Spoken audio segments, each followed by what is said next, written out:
네, 오늘 강의록 6페이지, 각 주 6번부터 보도록 하겠습니다. 베네딕토 16세 교황님의 기도라는 책에서 2012년 3월 7일 우디엔자 예수님의 침묵. 그리스도의 십자가는 아버지께 드린 마지막 말씀이 침묵임을 보여줄 뿐만 아니라 하느님께서 침묵을 통해서도 말씀하신다는 사실을 계시합니다.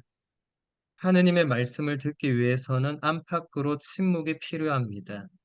이것은 우리 시대 사람들에게 특별히 어려운 점입니다. 우리 시대는 내적으로 잠심하는 것을 장려하지 않습니다.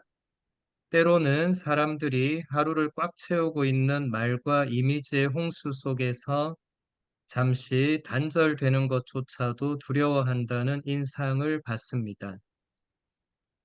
아우구스티노 성인의 말씀이 커지실 때 말들은 줄어듭니다. 라는 말씀은 여전히 유효합니다.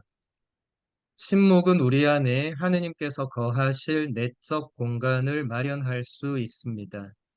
그분 말씀을 우리 안에 머무르게 하고 그분에 대한 사랑이 우리 영과 가슴속 깊이 뿌리내려 우리 삶을 생기 있게 하기 위함입니다. 침묵을 배워 우리 자신을 다른 이들과 하느님 말씀에 열어서 경청하는 법을 다시 체득하는 것. 이것이 첫째 방향입니다. 기도와 침묵의 관계에서 또 하나 중요한 연결점이 있습니다.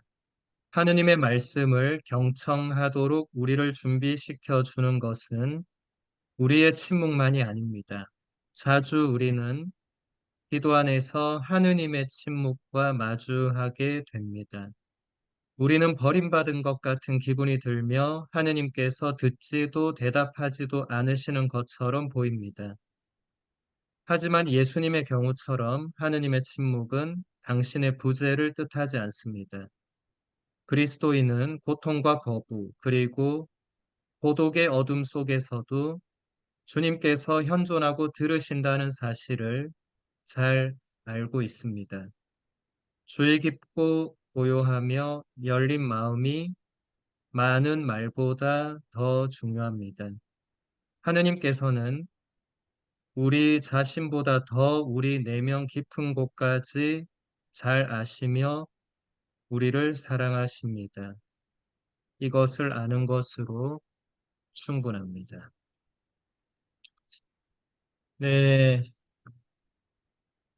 우리 수녀님들, 제가 오늘 강의 시간을 갑자기 바꾼 것은 한국에서 동기 신부가 오늘 오는데 원래는 오전에 뉴욕으로 떨어져야 되는데 이 친구가 비행기를 놓쳤어요. 근데 본인 잘못으로 놓친 건 아니고 어, 그 연결편 비행기를 타야 되는데 그 앞에 비행기가 기체 결함으로 안 뜨는 바람에 어, 그래서 그 친구가 하루 종일 인천공항에서 대기하고 있다가 지금 뉴욕으로 날아오고 있습니다. 네. 침묵 중에 기도했을 겁니다. 오늘 특일인 분이신데 베드로. 네, 그래서 제가 급하게 소피아 수녀님과 얘기해서 원래 우리 강의 시간에 제가 공항을 가야 된다. 그래서 할 수 없이 오늘만 시간을 조금 변경하게 되었습니다. 수녀님들 성질 내지 마시고 양해를 부탁드리고 내일부터는 계속 저녁 8시 그대로 하도록 하겠습니다.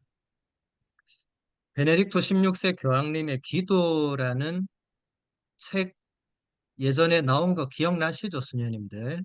이 책은 베네딕토 교황님이 매주 수요일에 그 우디엔자에서 기도에 대해서 길게 교육을 하신 내용을 이제 책으로 엮어서 나온 거예요. 지금도 교황님은 매주 수요일마다 바티칸 광장에 나오셔서 신자들을 가르치십니다.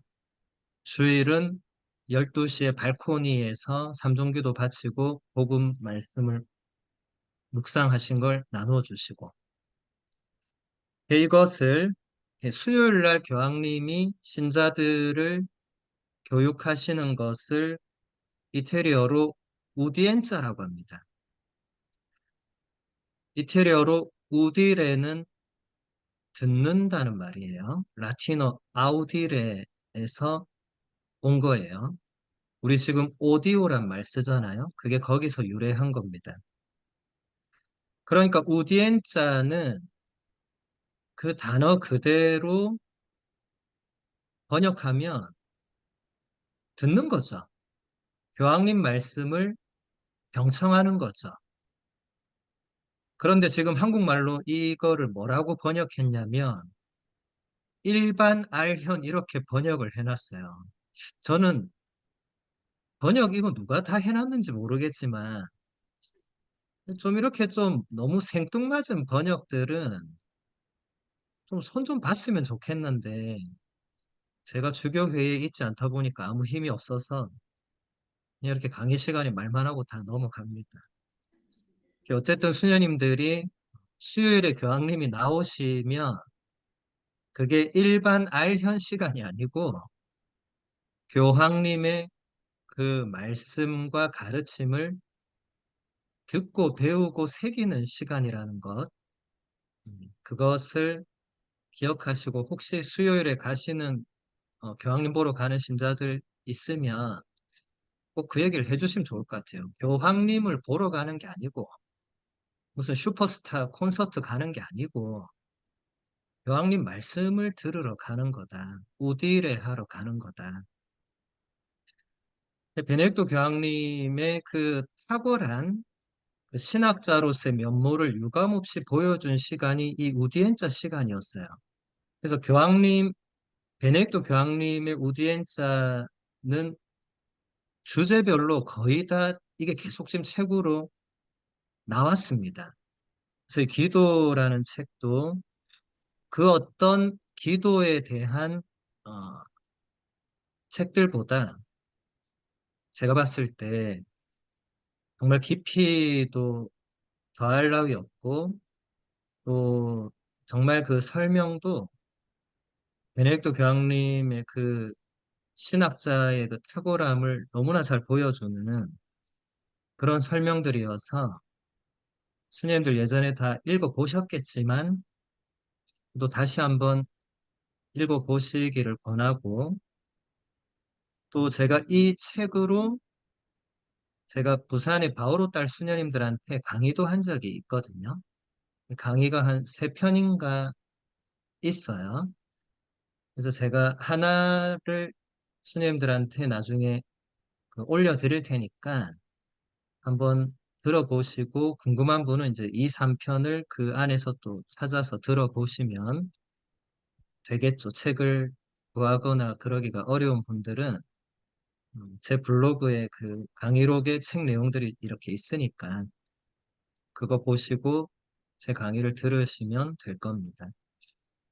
지금 이 예수님의 침묵에 대한 이 교황님의 가르침은 우리가 살펴봐야 될 주제들이 굉장히 많습니다.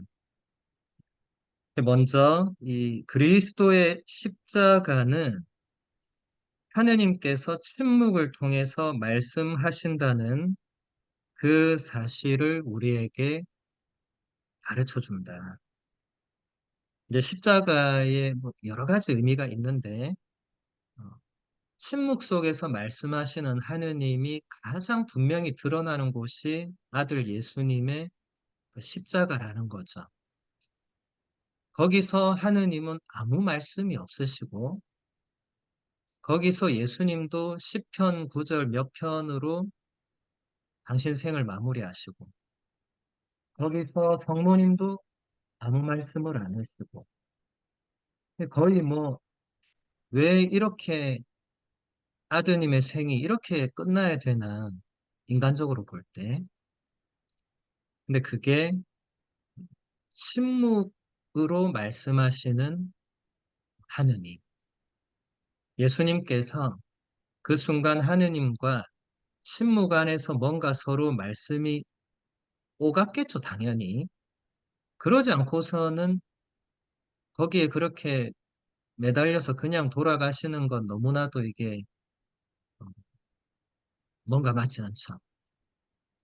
하지만 예수님은 우리 떼제성 시간 때 그 노래했던 그 아버지 당신 손에 내 영혼을 맡기나이다라는 그 시편의 구절을 뭐 또 여러 가지 다른 시편도 말씀하셨지만 그 마지막 말씀을 내 영을 아버지께 맡긴다. 그 시편은 신뢰에 가득 찬 이 내어 맡김이죠. 근데 하느님께서 뭔가 예수님께 말씀하지 않으셨다면 그 신뢰가 그냥 나올 수는 없는 거죠. 그런 순간에는. 그러니까 우리가 기도할 때 침묵의 중요성에 대해서 어제 키에르케고르도 그런 맥락에서 얘기한 걸 우리가 조금 다뤘는데 지금 베네딕토 교황님이 이것을 훨씬 깊게 풀어내서 설명해 주고 있습니다. 베네딕토 교황님은 아우구스티노를 연구하신 박사거든요. 그러니까 아우구스티노 박사라고 봐도 됩니다. 아우구스티노 성인의 이 유명한 말씀이 커지실 때 말들은 줄어든다. 여기 수녀님들 라틴어 보시면 이제 verbo crescente, verba deficiunt 이렇게 돼 있죠. 근데 이게 verbo와 verba가 같은 단어인데 같은 대상을 지칭하진 않습니다. 우리 한국말은 대문자, 소문자가 없기 때문에 단어가 같으면 같은 거죠. 그런데 이 알파벳권은 대문자, 소문자가 다르죠. 그래서 교부들, 뭐 또 성인들, 지금 뭐 현대도 마찬가지고 대문자로 뭔가를 표시할 때 그 단어는 하느님께 그게 속한 것을 표시합니다. 그리고 같은 단어라도 소문자로 쓰면 인간에게 속한 거죠. 그래서 여기서 베르보 하면 이게 베르붐이라는 라틴어 단어 그리스 로고스를 번역한 거예요. 베르붐. 베르붐에 이게 아블라티보 그러니까 아블라티보를 우리말로는 뭐라고 하는지 모르겠네. 그 어쨌든 여러 가지 이게 이 사용 그게 되는데 어쨌든 베르붐 대문자로 하니까 하느님의 말씀이 크레쉔 때는 말 그대로 크레쉐레에게 자라나는 거거든요. 그럼 하느님의 말씀이 점점 우리 안에서 자라날 때 베르바 이게 소문자로 썼잖아요. 그럼 이거는 인간의 말입니다. 그런데 베르바라고 아가 들어갔잖아요. 이것은 복수형이에요. 그러니까 말들이 되겠죠. 그러니까 우리가 하는 여러 가지 말이 되겠죠. 베르바는 데피치운트 이게 점점 약해진다, 뭐 줄어든다, 작아진다, 뭐 이런 여러 가지 의미가 있습니다. 그래서 어, 말씀이 커지시도록 해야 된다. 제가 우리 수녀님들 첫날 만났을 때 세례자 요한 대축일 미사 드리면서 요한복음 3장 30절을 제가 말씀드렸죠. 그분은 커지셔야 하고 나는 작아져야 한다. 네, 이 말씀을 아우구스티노 성인이 그대로 그 맥락을 가져오면서 거기에 주어 자리에 말씀이라는 이 베르붐이라는 단어를 넣은 거죠. 선생님들 딱 봐도 구조상으로 그게 보이죠. 교부들은 굉장한 수사학자들이었거든요.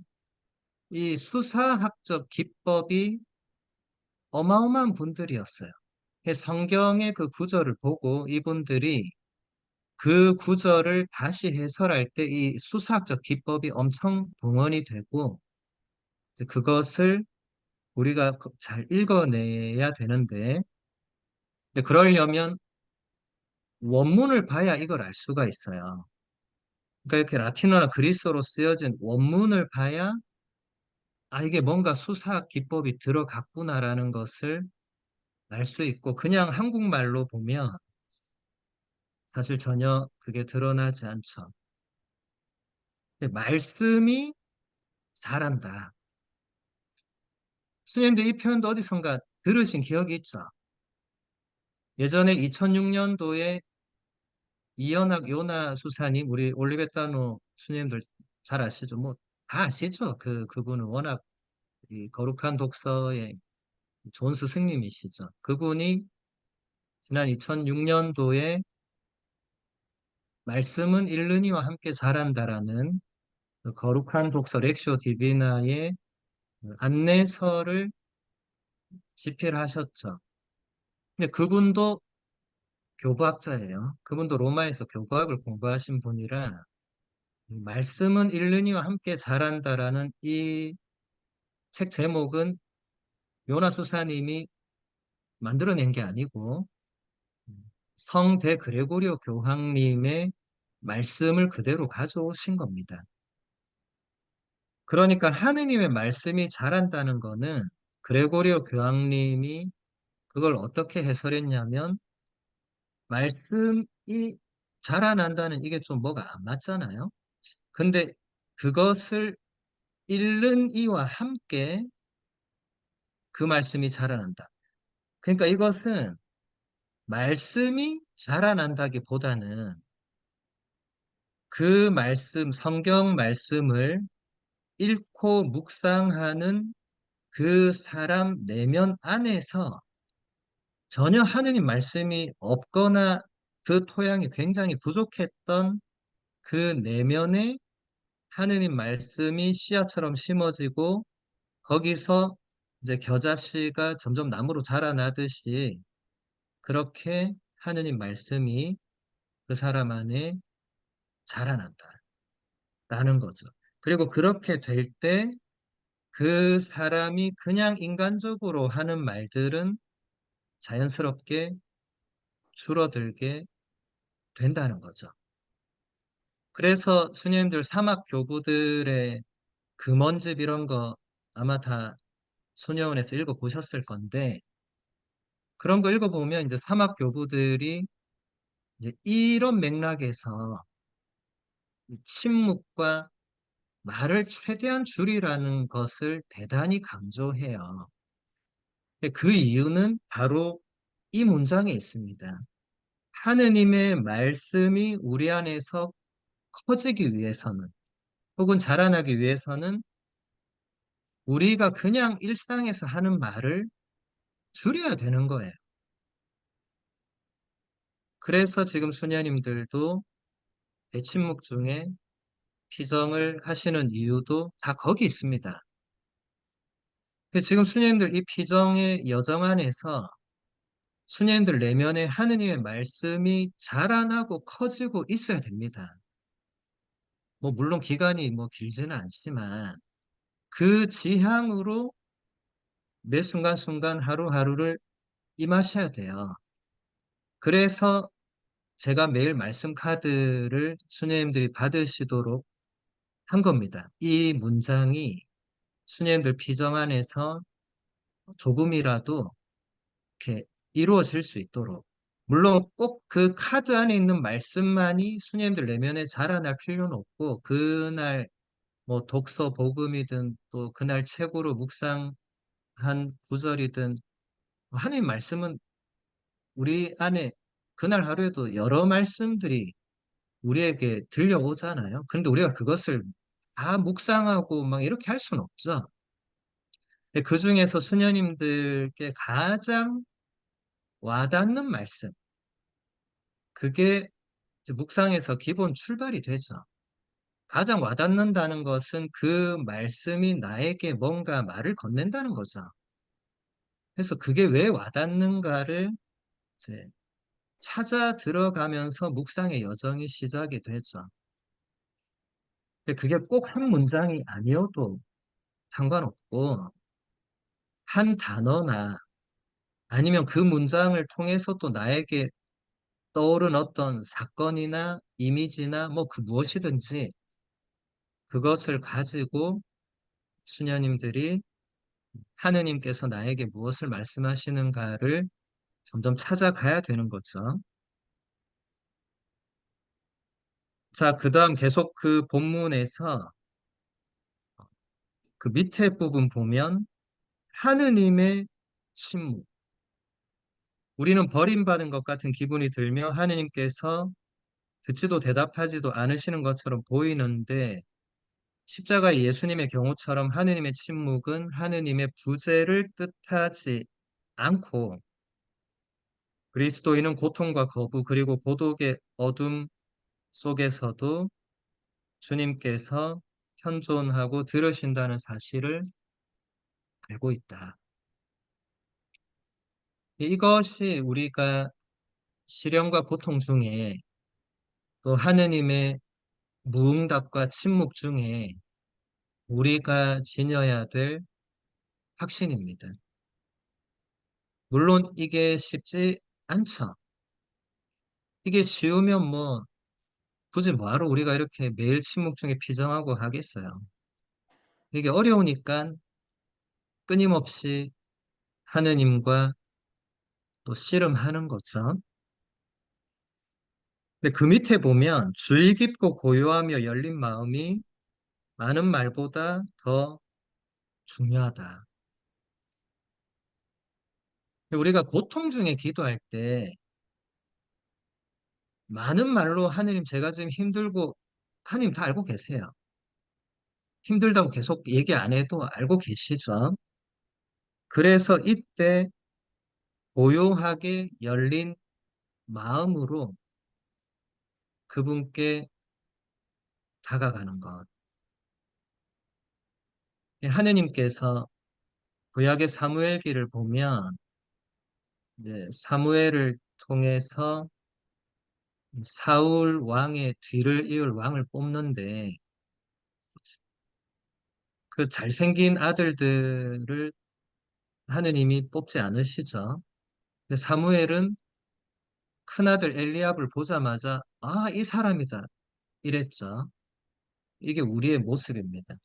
그런데 하느님은 거기 있는 모든 잘생기고 외적으로 괜찮아 보이는 아들은 다 이미 하나님 눈밖에 났고 다윗이라는 소년을 사울의 뒤를 이을 이스라엘의 왕으로 뽑으셨는데 그때 하느님께서 사무엘에게 이렇게 말씀하시죠. 나 주님은 사람들처럼 겉모습이나 이런 걸 보지 않고 마음을 본다.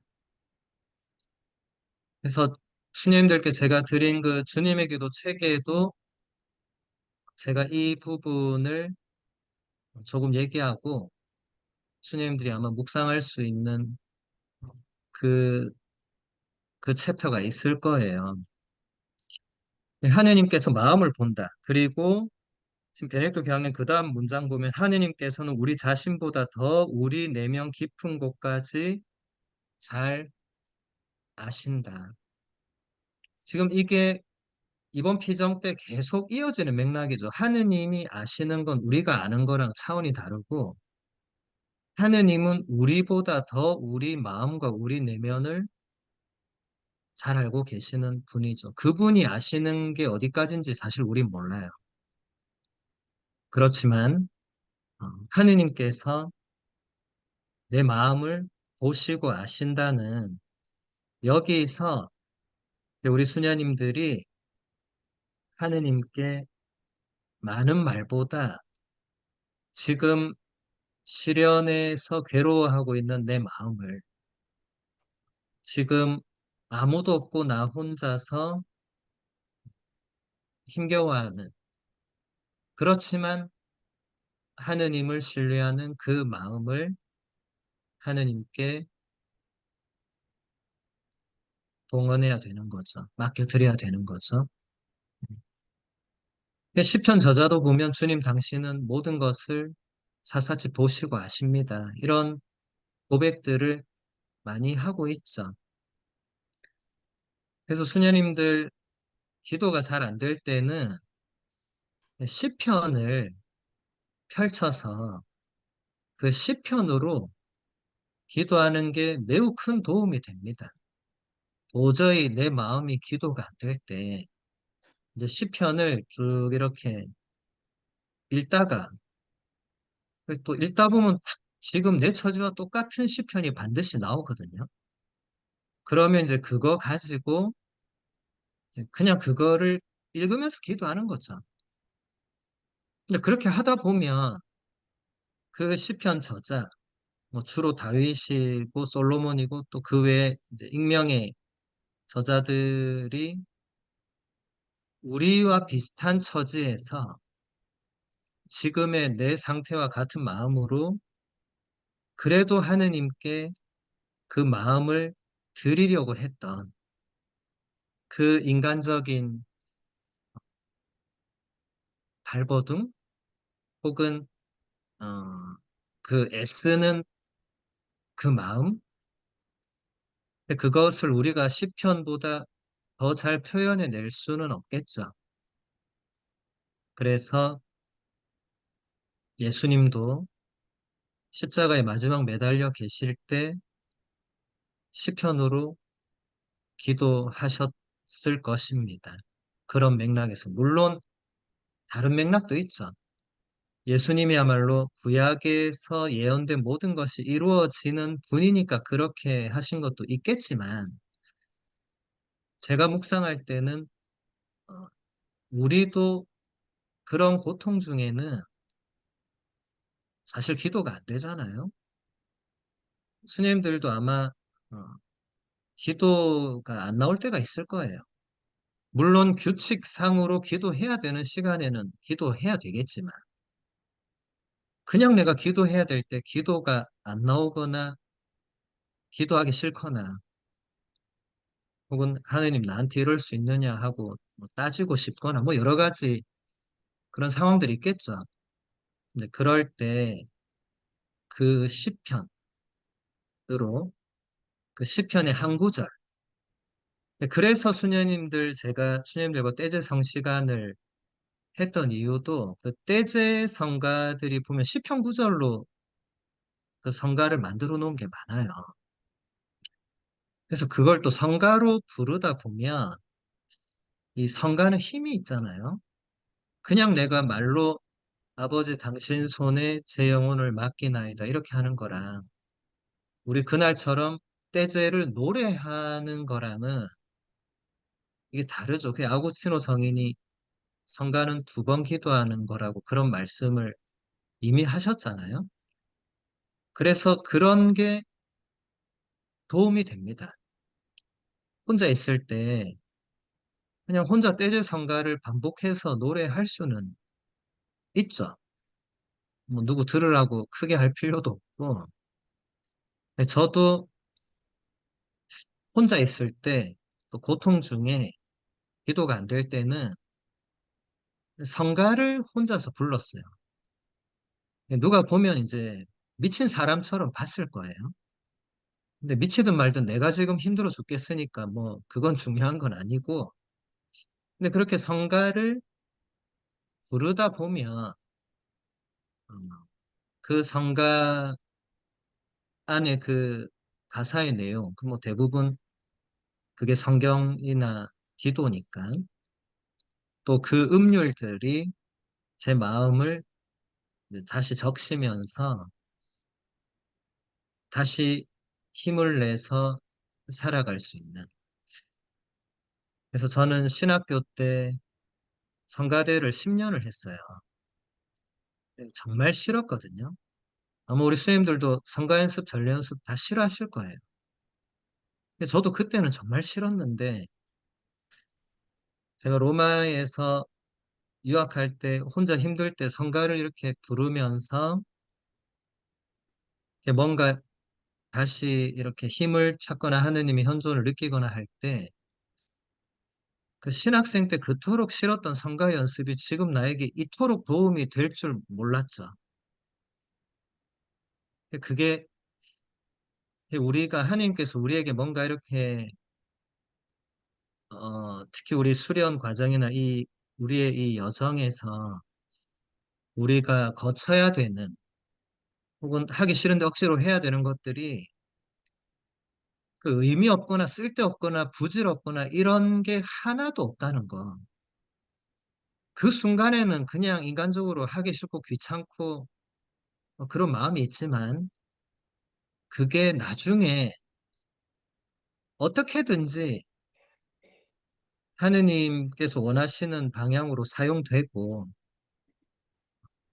그래서 굉장히 저는 그런 것을 그때 많이 느꼈어요. 그래서 수녀님들도 같이 공동으로 전례하거나 그럴 때 성가 부르는 건 뭐 당연히 같이 하는 거고 혼자 계실 때 물론 지금은 같이 염치 중이니까 너무 크게 노래를 부르시면 옆에 수녀님들께 방해가 되니까 그렇게는 못 하겠지만 혼자 이렇게 거기 조용한 데 산책하실 때 작은 소리로 노래하는 거야 뭐 누가 뭐라고 하겠어요. 그래서 저는 로마에서 매일 1시간 이렇게 산책할 때 그때 이제 묵주기도 바치고 뭔가 생각을 좀 정리하고 나서는 그냥 혼자 계속 성가를 불렀거든요. 근데 신학교 때 성가 연습을 하도 해놓으니까 모든 성가가 제 머리와 마음속에 다 있는 거예요. 너무 많이 불러가지고. 아마 지금 스님들도 그럴 거예요. 너무 많이 불러서 그냥 뭐 악보가 필요 없어요. 그냥 나와요. 아무 성가든지 부르면 나오게 되어 있어요. 노래방 기계처럼. 근데 그게 저에게 굉장한 힘이 되었고, 그게 아까 아우구스티노 성인의 그 문장 있죠. 네. 베르보 크레슈엔테 베르바 데피치운트라는 사실 그 문장이 거기서 적용이 된 거죠. 제가 그걸 의도적으로 그렇게 하진 않았지만 하느님께 한탄하고 있을 시간에 성가를 부르면서 말씀이 더 내 안에서 자라나고 내 안에 인간적인 불평과 원망이 줄어든 거죠. 그러니까 이 문장이 저도 모르게 그 안에서 적용돼서 힘이 발생한 거죠. 수님들 우리가 의도하지 않았는데 또 이런 일들이 충분히 일어날 수 있어요. 뒤늦게 깨닫는 경우도 있고 뒤늦게 끝까지 못 깨닫는 경우도 있지만 그건 그렇게 중요하진 않은 것 같고 하느님께서 그렇게 하고자 하신다면 우리 안에서 우리도 모르게 일어나는 무언가가 많이 있다는 거예요. 그게 기도 중에도 얼마든지 성경 묵상 중에도 얼마든지 그리고 지금 수녀님들 이 비정 전체 여정 그리고 매일의 여정 안에서도 얼마든지 그런 일이 일어날 수 있습니다.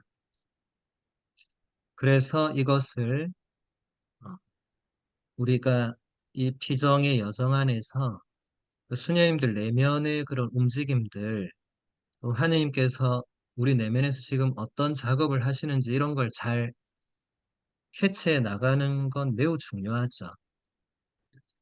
그래서 조금 제가 아쉬운 게 이제 그런 것을 지금 서로 나눌 기회가 없어서 조금 아쉽지만, 그래서 제가 어제 그거를 나중에 좀 적으시면 좋겠다고 제안을 드린 게 그런 걸 뭔가 한번 정리하고 적고 이런 과정 없이 그냥 지나가면 우리가 또 금방 잊어버리잖아요, 뭔가를. 그래서 한번 그런 거를 좀 특별히 수녀님들 내면을 뭔가 하느님께서 이렇게 터치하신 것들이 이 여정 안에서 없을 수 없거든요. 근데 그거를 적어 놓는 것은 수녀님들 나중에 또 다른 여정에서 도움이 될 겁니다. 그래서 제안 드린 거고. 자, 그러면 이제 6페이지 본문으로 넘어가 보도록 할게요. 모든 사람은 아침 물가에서 저녁 물가로, 삶이라는 아침의 나라에서 죽음이라는 저녁의 나라로, 시간의 강가에서 영원의 강가로 건너가고 있습니다. 여기서 삶이라는 배는 갑작스러운 시련에 부딪혀 환난과 고통을 겪기 이전까지는 오랫동안 고요를 만끽하며 아무 걱정 없이 물결에 자신을 내맡길 것입니다. 그런데 얼마나 빨리 예상하지 못한 일이 일어납니까? 그런 순간에 꼭 나타나는 것이 있습니다. 그것은 인간 영혼의 밑바닥에서 잠자던 불안입니다.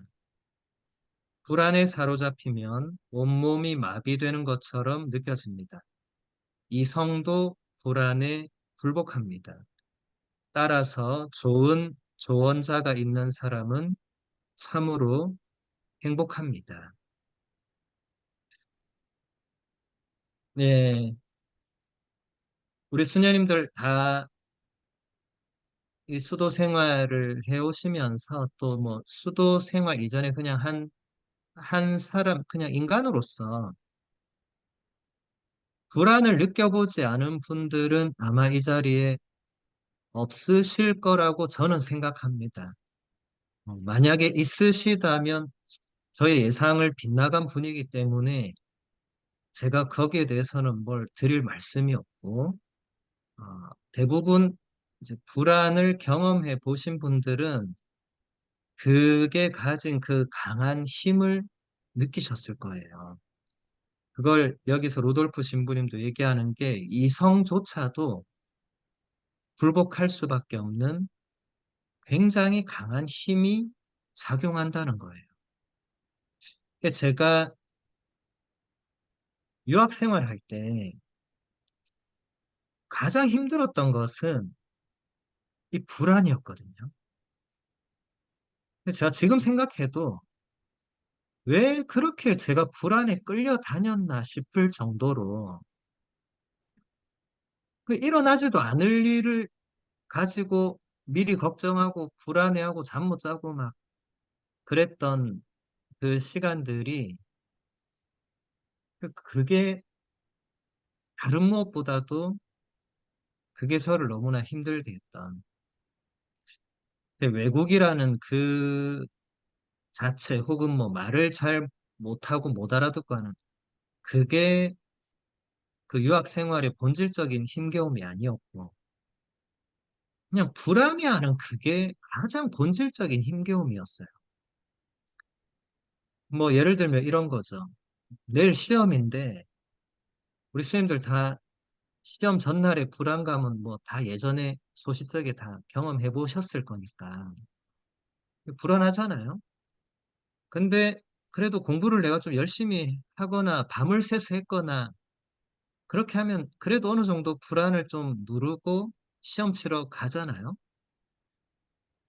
그런데 이거를 한국말이 아니라 그 외국말로 시험을 쳐야 되고 또 이게 적는 게 아니라 교수랑 서로 말을 하면서 시험을 치려면 본인이 공부한 걸 말로 다 해야 되는데 그 이태리어든 영어든 스페인어든 모든 교수님들이 저한테 뭐라고 했냐면 한국말 빼고 아무 언어로나 나한테 말해라 이랬거든요. 근데 저는 한국말 빼고는 다른 언어로는 한국말처럼 말을 할 수가 없었어요. 그러니까 시험만 치면 이게 저의 본 실력은 하나도 나오지 않고 정말 공부 하나도 안 한 친구보다 더 못한 실력만 보이는 거죠.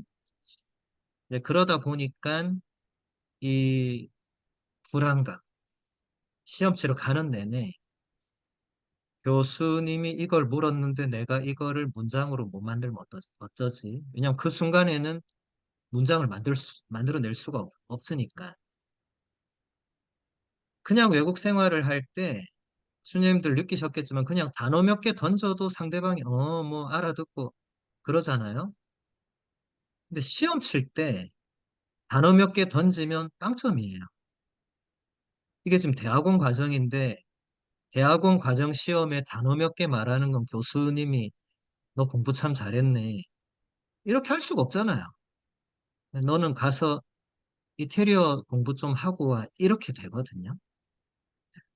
그러니까 시험을 칠 때마다 매 학기 과목이 최소한 6, 7개인데 그 매번 시험에서 이게 제가 교수가 묻는 말에 완벽한 문장으로 답을 다 해야 되는. 그 신기한 게 공부라는 게 수녀님들 한국말로 공부하면 이게 머릿속에 다 어느 정도 남아요. 열심히 하면. 열심히 안 하면 남는 게 없겠지만.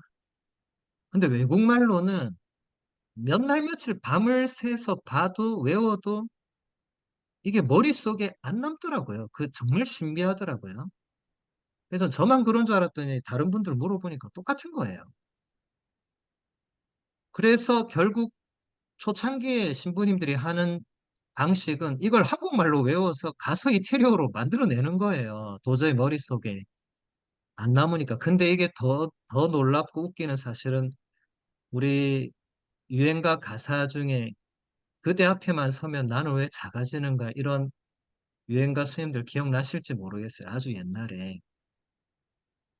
이상하게 교수님 앞에만 딱 가서 뭐 서는 것도 아니죠. 앉는데 앉는 순간부터 머릿속이 새하얗게 돼요, 그냥. 예. 그래서 교수님이 뭘 물으면 말이 안 나오는 거예요, 말이. 그냥 어제 본 내용이지만 말이 안 나와. 그럼 교수님이 그래, 너 공부 안 했구나 이래요. 근데 공부했다는 그 말도 안 나와요. 그래서 그냥 빵점 맞고 돌아와야 돼요. 그럴 때 느끼는 한 인간으로서의 어떤 자괴감이나 허탈함이나 무력감, 상실감, 또 문제는 이 과목을 통과 못하면 다음 학기로 진급이 안 되죠. 그래서 재시를 쳐야 돼요. 재시에도 통과 안 되면 삼시를 쳐야 돼요. 삼시도 통과 안 되면 집에 가야 됩니다. 이런 여정들이 한 1년도 아니고 몇 년을 이렇게 이어지면 이제 사람이 이 불안이라는 요소가 극대화될 수밖에 없겠죠. 그래서 저는 그때 이 유학 생활이 공부를 잘하고 못하고 공부를 열심히 하고 안 하고 이게 핵심이 아니고 이 불안을 어떻게 이겨내고 어떻게 하면 불안을 잠재우고 이게 훨씬 더 나에게 크다는 걸 어느 순간부터 느끼게 됐습니다. 근데 제가 이 말씀을 이렇게 좀 길게 드리는 것은 수녀님들이 지금 수도 생활을 하실 때도 이 겉으로 드러나는 외적인 힘겨운 요소보다 내면에서 우리가 사실 더 힘겹게 싸우고 있는 뭔가가 있고, 그게 불안일 수도 있고, 아니면 다른 뭔가일 수도 있어요. 이거는 지금 수녀님들의 그 삶의 환경, 삶의 자리, 그리고 지금 수녀님들이 겪고 있는 어떤 어려움 이런 게 다 개인마다 다르고, 그걸 일일이 제가 이건 이렇고 저건 저렇다 판단해 드릴 수 있는 건 아니기 때문에, 그래서 여기서도 보면 좋은 조언자가 있는 사람이 이럴 때 참 행복하다. 그래서 수녀님들 그 영적 지도자, 영적 동반자가 굉장히 중요합니다. 수녀님들 아마 다 누군가가 있겠죠. 근데 그 분이 굉장히 중요한 역할을 합니다. 근데 이제 그런 분이 없거나 있는데 별로 이렇게 마음을 열지 않으시거나 활용을 안 하시거나 그렇다면 이럴 때 도움을 못 받는 거잖아요. 근데 그러면 혼자서 끙끙대고 괴로워해야 되는 거죠. 그러니까 그게 지속되면 사실 수도 생활을 지속하는데 어려움이 발생하겠죠. 그래서 수녀님들이 어, 영적 지도자나 영적 동반자가 이 옆에서 도와주는 게 대단히 중요한데 제가 떠나오기 전에 그래서 수녀님들께 말씀드린 게 지금 수녀님들이 보니까 외국에서 기존의 한국에서의 그런 역할을 해주던 분들과 이제 외국에 왔으니까 아무래도 조금 거리상 또 시차상으로 떨어져 있고 그래서 그 어려움이 있을 수 있겠다는 것을 제가 느꼈어요. 뭐 저도 로마에서 그랬고 근데 저는 다행히 로마에서 같이 공부하던 많은 신부님들이 계셨기 때문에 그분들이 자연스럽게 영적 동반자 역할을 해줬죠.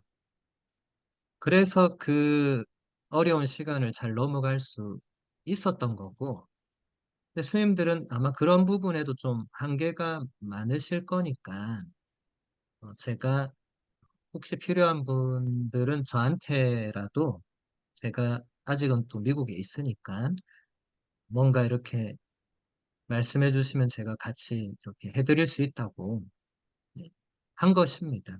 그래서 수님들 너무 부담 갖지 마시고, 제가 항상 은수자의 삶으로 사슴들과 대화를 나누고 있기 때문에 수님들 이렇게 말씀하시는 게 저한테 뭐 전혀 큰 부담이 되거나 그러진 않아요. 자, 그 다음 본문. 그리스도인은 자기 삶을 마비시키거나 어렵게 하는 모든 것에도 불구하고 예수님께 다가가 그분을 통해 내적 안정과 고요를 찾는 사람을 뜻합니다. 신앙은 그가 쓰러지든 쓰러지지 않든 자신이 가진 능력이나 다른 사람의 힘에 의존하는 것이 아니라 예수 그리스도를 통해 찾을 수 있는 하느님께만 전적으로 의존하는 것입니다. 수님들 다 알고 있는 진부한 내용이죠. 근데 제가 진부한 속에 답이 있다고 여러 번 말씀드리고 있잖아요. 근데 수님 이렇게 진부한 문장들 만나면 여기에 더 집중하셔야 됩니다. 수년 입회 때부터 다 들어오셨고 다 아는 얘긴데 내가 다 안다 이게 착각이거든요, 사실은. 알고 있으면 그게 삶에 적용이 돼야 아는 거잖아요. 머리로 아는 거랑 적용된 아는 거는 차이가 큽니다. 우리가 정말로 이 문장처럼 내 삶을 마비시키거나 어렵게 하는 모든 것에도 불구하고 예수님께 다가가서 예수님을 통해서 내적인 안정과 고요를 찾고 있는가라고 물어보셔야 되겠죠. 수녀님들 각자에게. 그리고 그 답을 보셔야 되겠죠. 내가 어떻게 하고 있는지. 신앙은 내가 쓰러지든 쓰러지지 않든 내가 가진 능력이나 다른 사람의 힘에 의존하는 것이 아니라 예수 그리스도를 통해서 찾을 수 있는 하느님께만 전적으로 의존하는 것인데 내가 그렇게 하고 있는지 그렇게 하고 있지 않은지 이것도 스스로 물어보시면 되겠죠. 수녀님들 기정 때 혼자 고요히 계시는 것은 이런 거 스스로 묻고 답을 스스로 찾고 그렇게 하시라는 겁니다. 근데 그걸 머리로만 하는 게 아니라 적으면서 하시는 게 도움이 많이 돼요. 이 문장을 스님들 따로 수첩이나 묵상 노트에 다시 질문화 시켜서 적고 답도 적어 보는 거예요. 내가 어떻게 하고 있는지. 그거 뭐 남한테 보여줄 거 아니니까. 스님들 적는 거는 대단히 도움 많이 됩니다. 적는 거 별로 안 좋아하시는 분들이 계실 수 있지만 적는 건 도움이 됩니다. 생각을 정리하는 데에 그냥 눈 감고 정리 한번 쭉, 뭐 그렇게 하셔도 되지만 특별히 이런 이 집중된 이 연피전 같은 시기에는 적어보는 게 도움이 돼요. 수녀님들 삶의 현장에서는 적을 시간이 없잖아요. 여유가 없으니까. 그렇게 할 수 없지만 지금은 수녀님들이 일단 삶의 자리를 떠나오셨기 때문에 조금 시간적, 정신적 여유가 조금은 있잖아요. 그래서 그럴 때 좀 적어 보시라는 거예요. 내면에서 올라오는 무언가, 그리고 이런 질문에 대해서 내가 할 수 있는 답, 내가 내놓을 수 있는 답.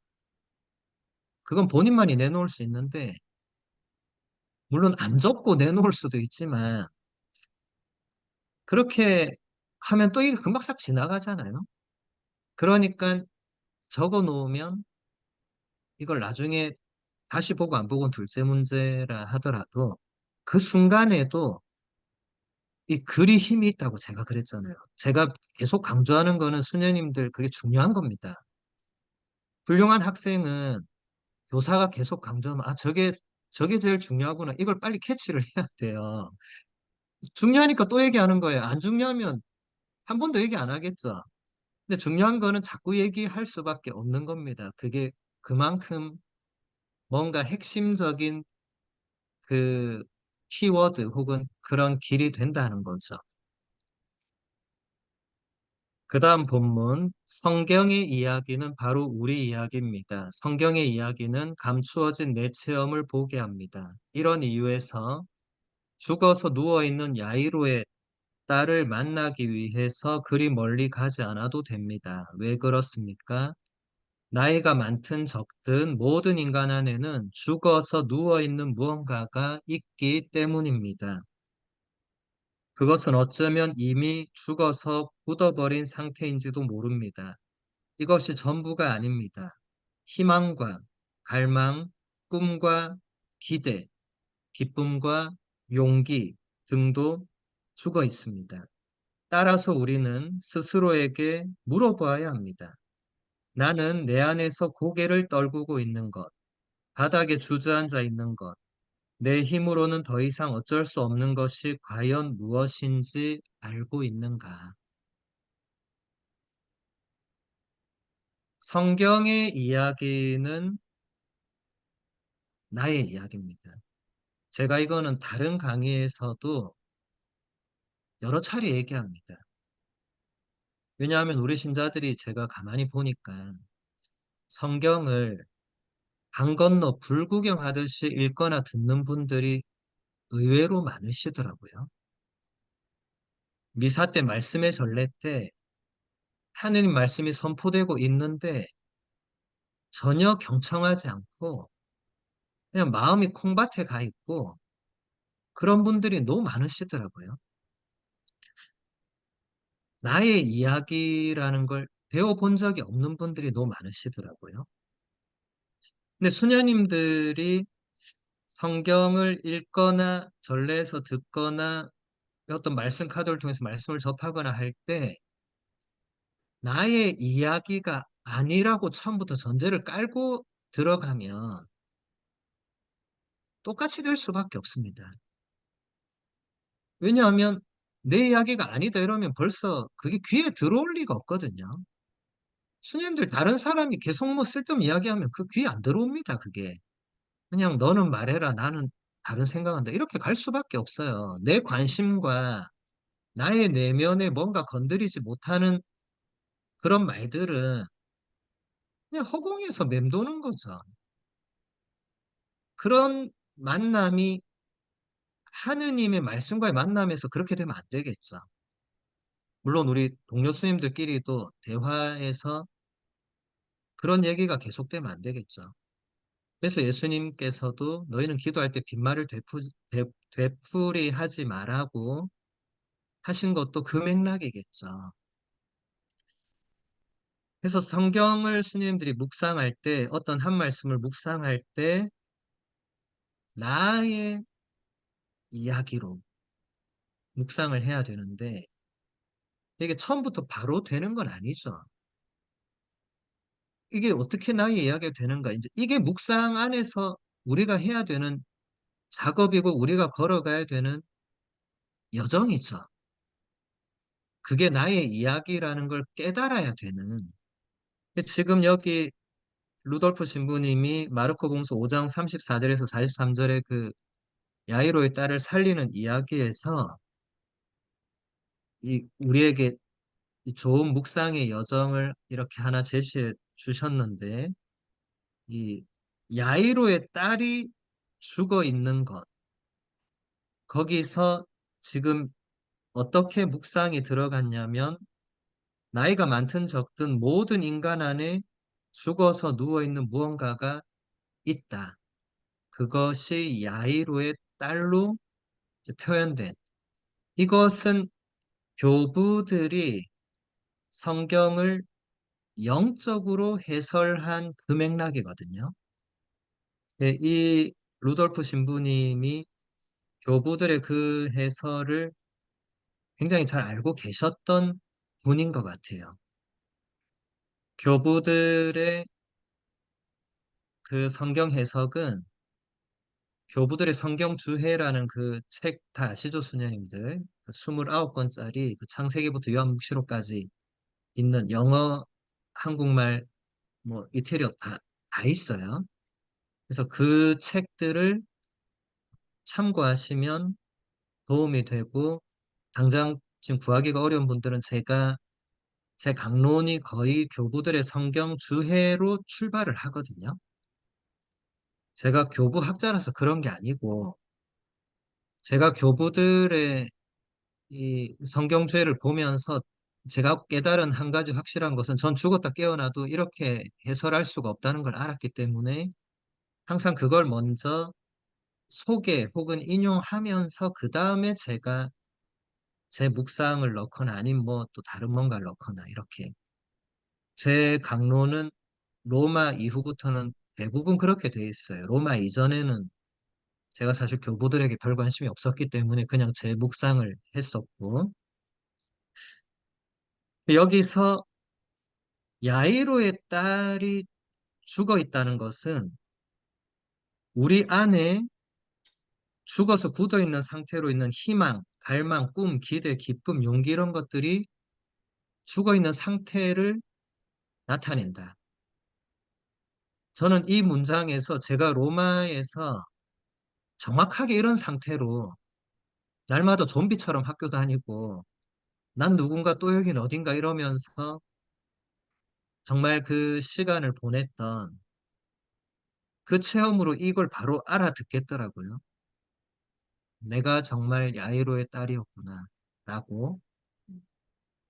내가 정말 하혈하는 그 부인의 마음으로 하나님께 갈망해야 되는데 그게 아니고 그냥 죽어 있는 상태로 내버려 두는 거예요. 그러면 그게 굳어버리는 거예요. 그러면 나중에 그걸 되살리는 것은 대단히 어려운 거죠. 그래서 루돌프 신부님이 스스로에게 물어보라고, 지금 내 안에서 고개를 떨구고 있는 것, 바닥에 주저앉아 있는 것, 내 힘으로 더 이상 어쩔 수 없는 것이 과연 무엇인지 그대는 알고 있느냐? 이걸 알고 모르고도 중요합니다. 선생님들, 제가 아까 얘기했잖아요. 제가 유학 생활이 왜 그토록 힘들었는지 그때 잘 몰랐다고. 이런 측면을 몰랐기 때문에 그냥 매일 주교님을 원망하고 하느님을 원망하고 그렇게 살다가 나중에야 깨달은 거죠. 그 깨달음에는 이 프란시스코 교황님이란 분이 갑자기 이렇게 되시면서 그때부터 저희 로마 생활도 그분과 함께 뭔가 변화되기 시작했어요. 그러니까 베네딕토 교황님의 사임과 프란시스코 교황님의 이 등극이 세계 역사적으로도 엄청난 일이지만 우리 각자에게도 엄청난 일이고, 특히 그때 저는 그 로마의 현장에 있었기 때문에 특히 제 인생에는 그게 결정적인 사건들이었거든요. 근데 그게 꼭 저처럼 그때 로마에 있었던 사람에게만 결정적인 사건은 아닙니다. 수녀님들, 교황님은 모든 사제, 수도자, 신자의 영적 지도자잖아요. 교황님은 우리 모두의 영적 지도자입니다. 수녀님들 그 부분을 놓치시면 안 됩니다. 그냥 베드로의 후계자고 그냥 가톨릭교회 최고 지도자고 이렇게 접근하시면 그분에게 영적 지도를 받을 길이 없어요. 그렇게 접근하시면 안 되고 교황님의 그 한 말씀 혹은 한 회칙, 한 권고 이런 것들이 지금 나에게 어떻게 영적 지도가 되는지를 스님들이 그런 것을 좀 그렇게 교황님께 다가가야 됩니다. 교황님 매일 뭐 말씀하시거든요. 그건 쉽게 찾아볼 수 있습니다. 근데 우리가 교황님 매일 말씀하시는데 너무 무시하고 살잖아요. 교황님은 뭐, 그, 그 직무로 그렇게 하시는 거니까 난 나대로 살고. 그러면 최고 영적 지도자한테 아무 지도 못 받고 그냥 나는 또 맨날 맨 땅에 헤딩하고 길 잃은 어린 양처럼 어디 다른 길에서 헤매고 이럴 수도 있잖아요. 그래서 제가 지금 전임 교황님들, 현 교황님 어떤 문헌이나 말씀 이런 것을 계속 강의 때 인용하는 이유도 우리는 그분들의 지도를 받아야 됩니다. 하느님이 아무나 교황으로 뽑지 않으시기 때문에 아무리 우리하고 떨어져 있고 뭐 그렇다 하더라도 우리에게 여전히 유효한 그런 가르침을 주실 수 있는 분이고 늘 주시고 있는 분들이죠. 그래서 이 마지막 질문에 대해서 수녀님들이 오늘 강의 이후에 묵상 시간에 그 답을 직접 찾아보는 시간 가지시기 바랍니다. 오늘 강의는 여기서 마무리하고 내일은 원래 정해진 시간 저녁 8시에 만나 뵙도록 하겠습니다.